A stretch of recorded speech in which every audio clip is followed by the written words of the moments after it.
Assalamu alaikum and Jazakallah khair for joining us today. This is our third event as Aware Muslim, and the name of the event is I Hope It's Not a Muslim, which I'm sure is a sentiment that many of us have felt, watching the news in the past few weeks. And it's an event that's supposed to equip us to respond to the allegations of terror, of brutality, of violence that are usually associated with Islam. So we're going to have Brother Malik Tattadina giving us a quite well-researched presentation on what's behind those allegations and how we shouldn't respond to them and how we should respond to them. And both of those sections are equally important, I think. And for those of you that, we've introduced Brother Malik Tattadina a few times now, but he is a CA. He also has certifications in internet security and is a senior manager at Deloitte, I believe. And he's also been lecturing at universities in Islamic economics, professional development, etc. for a few years now. I don't think he wants to tell us how many years. But before we get started with that, I did, because once again, you guys might have noticed we're doing this a lot. Before we start any event, we want to give you guys a check-in of what we're doing as Aware Muslim. Because this isn't just about us coming here to do talks, it's about making an impact in the community. So we want to share our efforts with you, and inshallah, if there's any way that you feel you can help out, please do let us know. There are sign-up sheets at the back of the room. So this is once again, the plan that we outlined during our first talk, and we talked about how we're going to engage society and how we're going to counter this culture of Islamophobia that's permeating in Islam and in the society in Canada these days. And we're noticing this in the news. We're noticing this with the election campaign in the U.S. and things that people like Donald Trump, who are quite popular, are getting away with saying about Muslims. So we said that a part of this is doing research, which is developing policy papers and writing literature, essentially, to show that Islam is not what they're making it out to be, what their agenda is, and what this is going to cost Canada. Also to do outreach, both within the Muslim community, to build a base, to build connections with our youth, and to do outreach to civic leadership in society as a whole. And also to develop a media plan. So to be able to put out content that's engaging, that's eloquent, that people can watch and kind of be like, oh, okay, this is what Islam is about, both Muslims and non-Muslims. So just to give you an update of what we've been kind of working on. So on the research side, we talk about the term Islamophobia a lot. Obviously, this is one of the founding, countering Islamophobia is one of the founding values of Aware Muslim. But what is Islamophobia, right? We wanted to really zero in on what we were talking about in terms of research. So it's negative assumptions about Muslims.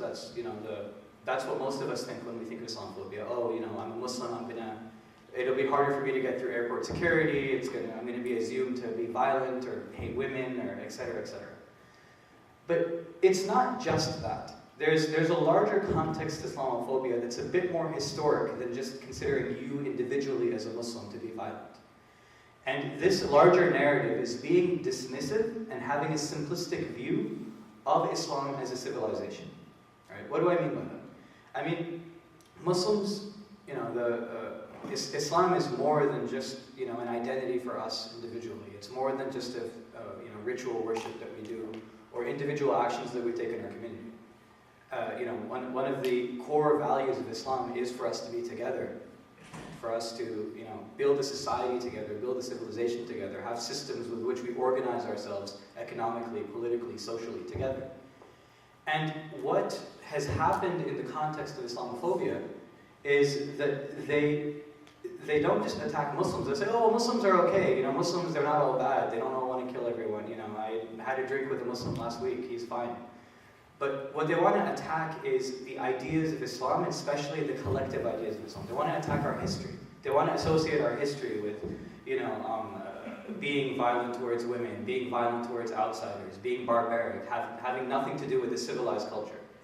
And suggesting that because of this, we're not equipped to live in the modern world, right? And I think the best depictions of this, and it's kind of a funny example, but I think many of us have seen this movie, which is why I refer to it. I don't know if you've seen the Disney movie Aladdin. right? Just think about that movie. That is supposed to be an Islamic state that you're watching, you know, in that movie. Think about everything they show about that society. They show this massive palace next to just, you know, grinding poverty on the street, which means that Muslims don't care about the poor and their kings are like these. They show all the women essentially dress in a very lewd and, you know, kind of demeaning kind of outfit that's supposed to please the men in the society, and that's what they consider our women to be. That's what they consider the princess of that, you know, of that society. That's how she dresses, right? And so that's what they show the status women to be. There's a key scene in the movie where the princess decides to run away from the palace, and she goes out into the street, into the marketplace, and she sees a poor, hungry girl, and she doesn't know much about money or anything. She's always been in the palace. And so she takes a loaf of bread from the market, and she gives it to the poor, hungry girl. And the shopkeeper gets so angry, puts her hand down on a table, pulls a sword out, and is going to cut her hand off right there. This is their depiction of what we are as Muslims. Right? This is a history and a culture that's been happening for a while. Right? And so this is what we are trying to combat. And I mean, really, to get into why would the West have such a I shouldn't say the West, because the West is a big thing. Why would the elite amongst the West have such an Islamophobic narrative that has such a deep history? Mohammed Asad, I don't know if you guys are aware of him. He was a Jewish, I believe, a historian and journalist from, I think it was Austria. And so he'd spent his entire life in Europe, and because he was a travel writer, he traveled to the Middle East, and he accepted Islam, and went by the name Mohammed Asad. I think it was Leopold Weiss before that. And has written extensively about Islam. He did a translation in the tafsir of the Quran, you know, wrote about Islam's political systems, its social systems, its economic systems.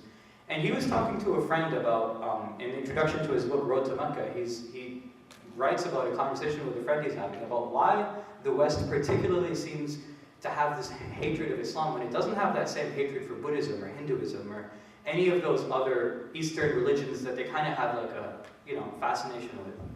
And he says, interestingly, that is it perhaps, I sometimes wonder, because the values of Islam are close enough to those of the West to constitute a potential challenge to many Western concepts of spiritual and social life.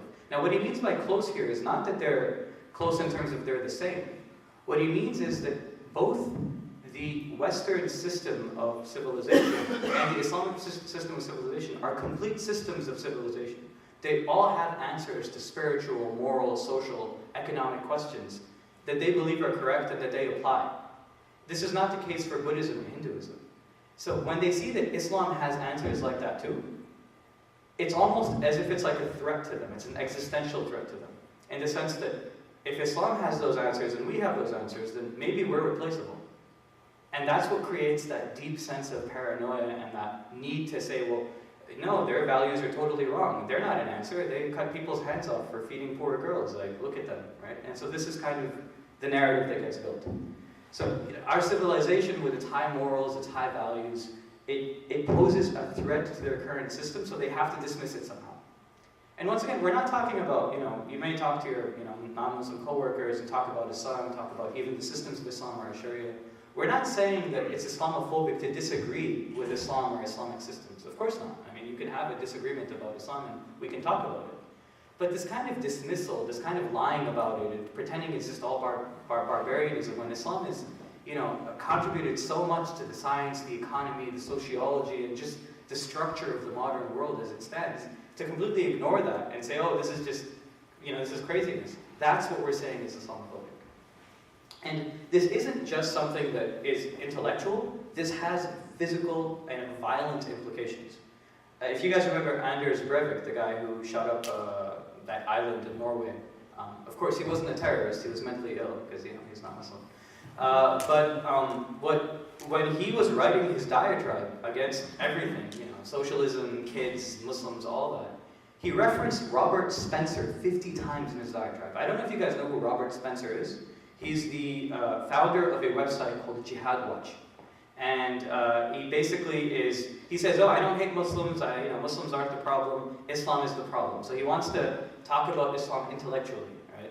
And he creates this, these kind of very sweeping generalizations about, Muslims being violent and hating women and, all practicing taqiyya to, mislead the West into forcing them into Sharia law by some complicated means which I don't even begin to understand. He's got all this stuff on his website.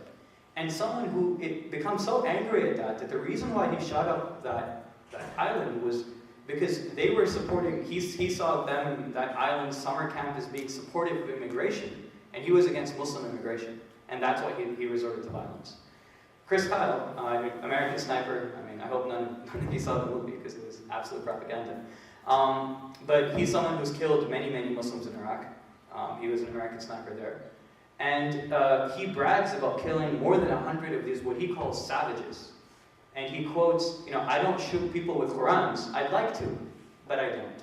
This is his own quote from his own book, right?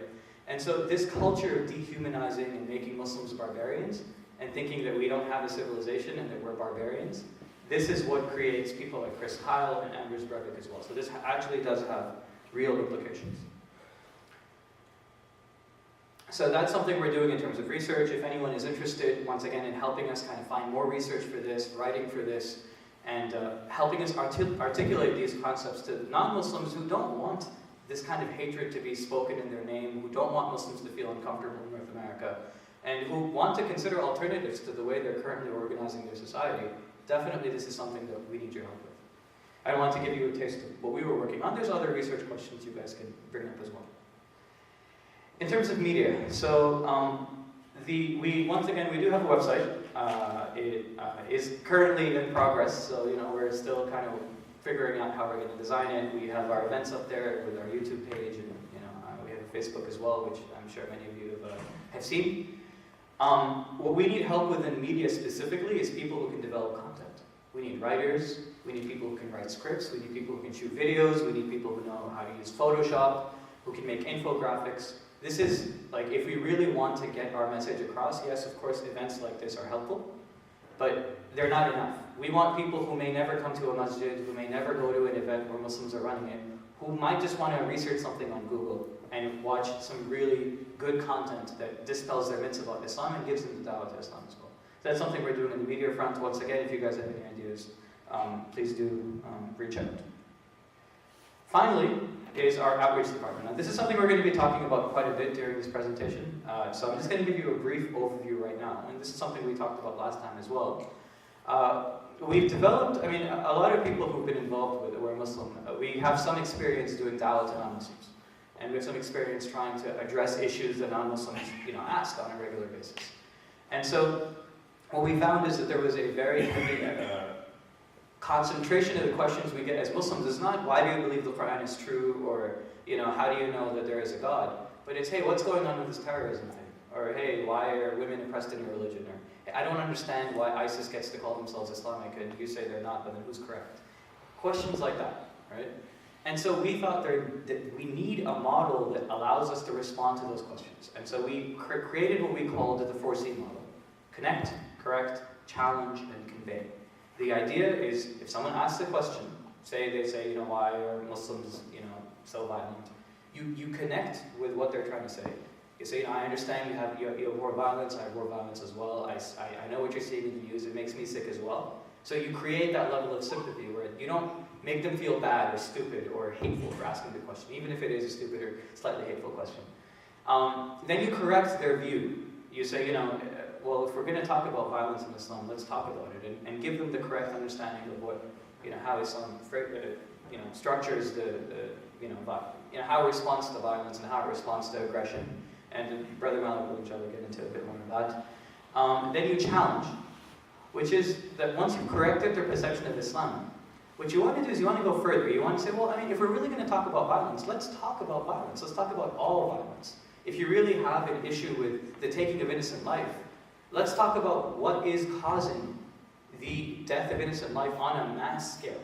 It's not my beliefs, it's not my convictions. It's the current system we're living in, it's the current system that you're a part of, and it's the current belief systems and power structures that are in place. How many more, how more dangerous was the American invasion of Iraq as compared to anything else that's happened in Iraq since then? It's killed many more innocent people. So if that's what we're going to have, if we have an issue with violence, yes, you condemn all forms of violence, but you talk about all kinds of violence as well, not just the ones that are politically convenient to talk about. And finally, you convey. You give them the core message of Islam, and you move on from there. So this is some of the stuff we've been working on so far. Once again, if you guys have any suggestions, and we're going to get into more ways you can get involved at the end of the presentation. For now, I'm going to stop talking and give this to Brother Malik so he can give us the main portion of our time.